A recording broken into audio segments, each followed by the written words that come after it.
Dëshiron të mësosh dinamikat që të pengojnë marrëdhënien me partnerin tënd, akoma dhe që nuk ke gjetur ose e ke dhe nuk shkon mirë kjo marrëdhënie. Kam dhënë 2 dinamikat e para nga 20 dhe tani dua t'ju tregoj dinamikat e 3, të 4 dhe të shkojmë deri në do shkojmë. Qëndro deri në fund sepse çdo dinamikë është shumë e rëndësishme. Dhe mos harro që marrëdhënia me nënën tregon dhe marrëdhënien që ke ti me partnerin. Është lidhja më e fortë e sistemit përfaqësik transformues 333.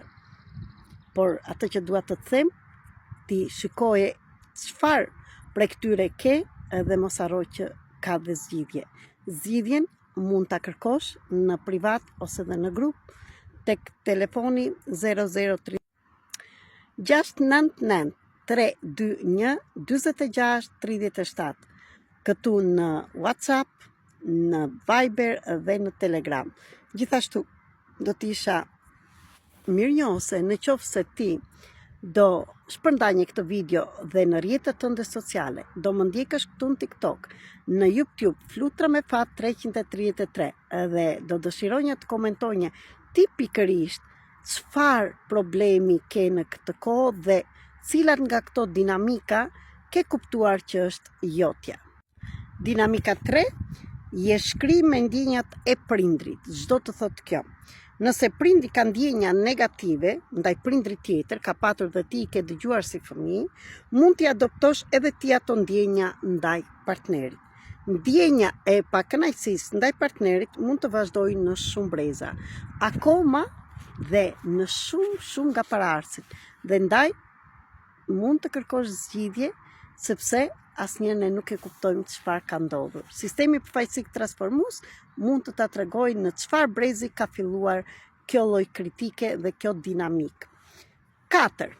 Ke përjetuar një krisje në marrëdhëniet me nënën. Me këtë dinamik është e mundur që të përjetosh ankth kur tendon të lidhesh me dikë. Shpesh ankthi shtohet teksa marrëdhënia thellohet. Pa e ditur, vjen një shpërthim në lidhjen e hershme, mund të fajsosh partnerin apo të krijosh konflikte që të largojnë nga marrëdhënia. Këtu e bllokon vetë marrëdhënia sepse është ajo që ke frikë se ke patur një krisje me nënën, një ndarje të menjëhershme me nënën. Dhe kjo ndarje mund të ndodhi, thashë, mund të ketë ndodhur tek ty pikërisht, që shikon këtë video, mund të ketë ndodhur tek nëna jote me nënën e saj dhe nuk e dim në çfarë brezi, se ne ndikohemi të paktën nga 20 breza para nesh, para ardhësit. Dhe është shumë e fuqishme. Dhe këtë mund të ketë ndodhur tek babai jot, tek gjyshi, stërgjyshi, akoma dhe tek ty. Prandaj ndjeje, mbylli syt dhe shikoje. E 5, kujdesesh për ndjenjat e prindit. Në një botë ideale, prindrit i japin dhe fëmijët marrin. Kështu duhet të jetë rregulli dhe këtë e tregojmë në sistemin përfaqësik.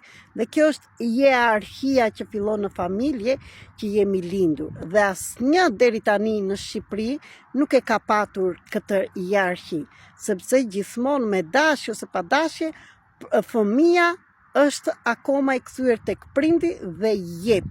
Dhe pavarësisht se kemi krijuar familjet tona, ne nuk arrijmë të shkëputemi nga familja që jemi lindur energjetikisht, themuna, jo si persona, nga ana energjetike dhe nuk e ke kuptuar, dhe krijojmë familjen tonë dhe nuk jemi të plotësuar atje sepse një pjesa jonë është tek familja që kemi lindur. Dhe shpesh çunat janë të lidhura me maman dhe ne vajzat jemi të lidhura me babain. Dhe kur vjen puna që të krijojmë familjen tonë, neve jemi në mungesë dhe krijojmë atë marrëdhënie që kemi me prindrit tanë. Por kjo ka zgjidhje. Puna është ta shikojmë në çfarë rendi je, në çfarë hierarkie je, në çfarë vendi je në familjen që u linde dhe në çfarë vendi je në familjen që ke krijuar. Kjo mund të bëhet vetëm me një seancë private, në qoftë se dëshiron ta shikosh. Dhe le të themi dinamikën e 6, prindrit nuk ishin të lumtur me njëri tjetrin. Edhe këtë kam patur dhe unë. Nëse prindrit e tu kishin mos marrëveshje e nuk shkonin mirë, është e mundur të mos e lejosh veten, edhe ti të kesh më shumë se sa ta kishin. Këtë kam bërë unë dhe është shumë e vështirë në fillim ta kuptosh edhe të shkëputesh nga ta, sepse kupton sikuri braktise dhe kjo gjithmonë thashë mendojni dhe të kjeta juaj, por edhe prindrit e prindërve në qoftë se i kanë qenë dhe ata në këtë rend, në këtë hierarshi. Një besnikëri e pavetëdijshme ndaj prindërve mund të pengojë të jetosh më i lumtur se ata. Edhe nëse e di që lumturia është ajo që ata vërtet duan për ty. Edhe këtë bëjmë dhe ne, se unë jam dhe mama, edhe unë dua që fëmijët e mi të arrijnë të jenë të lumtur, por dhe ata, kur nuk më shikojnë mua të lumtur, se dhe unë nuk shikojnë prindrit e mia të lumtur, edhe nuk e lejoj dashurinë të hyjë lumturinë, qetësinë, harmoninë në jetën time, se kujtojmë që do t'i braktisin dhe jemi besnikë ndaj atyre dhe trajtojmë veten tonë. Këto, më ndiq këtu dhe në YouTube thash për video të tjera dhe bëj regjistrimin nëse nuk je regjistruar që të vijë informacioni kur unë bëj video të tjera. Është metoda më e rëndësishme që do të kuptojë, lërë të kuptosh që çfarë dhe pse të ndodhin dhe që ka zgjidhje. Atëherë, zgjidhja është në dorën tënde. Ti do vendosësh, do qëndrosh aty apo do largohesh. Po erdhi koha që ne, të gjithë shqiptarët që jemi në këto modele, të shkëputim zinxhiret nga e kaluara dhe paraardhësit, të kthehemi nga hija në dritë.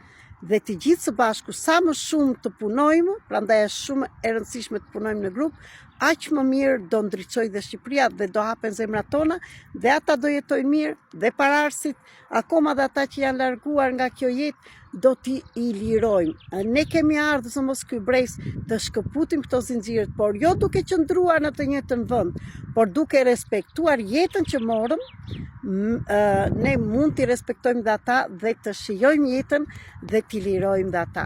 Kjo është ajo që presin paraardhësit dhe prindrit nga ne. Jeni ju në vendin tuaj i të guximshëm që ta realizojmë të gjithë së bashku këtë. Nëse po, jam Erita Cake, mentore shkrimtare, trajnere dhe mësuese e zhvillimit personal dhe e zgjimit kolektiv. Jam këtu në dispozicionin tënd dhe për ata që janë të disponueshëm për veten e tyre. Ju dua shumë, ju përshëndes. Më ndiqni sepse kemi akoma dhe të tjera pika që të kuptosh pse ty marrëdhëniet nuk të shkojnë mirë me partnerin tënd, akoma dhe në jetën tënde.